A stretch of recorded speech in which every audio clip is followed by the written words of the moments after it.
Miarabantsika rehetra izay mahita ny vidéo indray androany a. Ianarantsika ito amin'ity vidéo ity ny introan'ny hiran'ny Mage 4 atao hoe Maratramboboa dia arao hatramin'ny farany ary ny vidéo antsika.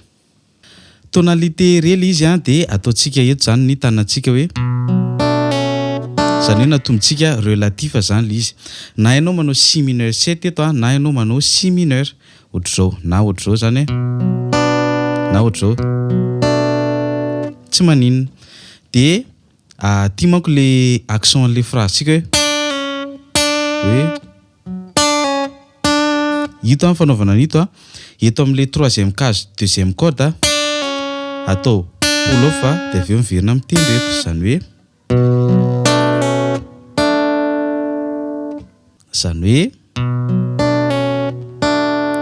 zay zany ny fomba fitendry anazy.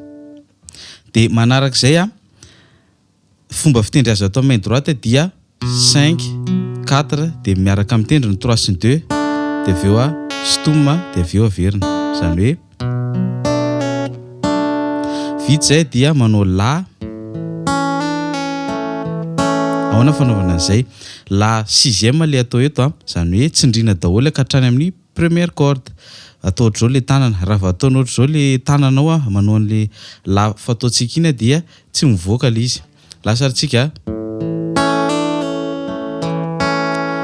fomba fitendry anazy atao amin'ny main droite aloha dia 5 dia 4 dia miara-tendrina indray ny 2 sy ny 3 ameron dia avy eo pull off zany hoe dia avy eo mitendry ny 3 4 zany hoe dia avy eo miaraka tendrina indray ny 3 sy ny 2 zany hoe averintsika ary loatra eo.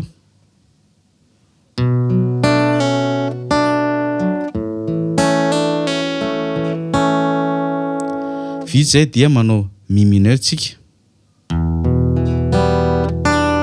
Dia le mi mineur tsy ajanona mi mineur eo fotsiny fa atao mi mineur 7 zany hoe ataontsika ohatr'izao zany ohatr'izao hoe ohatr'izao zao mi mineur dia apetaka eto amin'ny troisième case deuxième corde ny aky kely dia lasa mi mineur 7 dia nitendrena anazy eo amin'ny main droite dia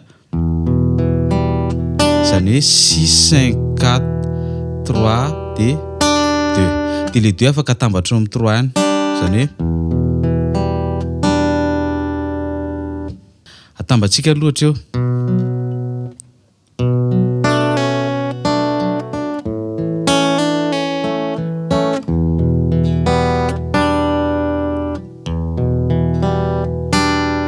Dia vita zay manao appel tsika tia mi le corde vide dia fa dièse dia sol zany hoe 0 2 dia 3e case. Ty manao pull off ty zao 3e case dia ty 2e case zany hoe dia avy eo manao la 7e zany hoe na koa dia izay miverina indroa lasarintsika.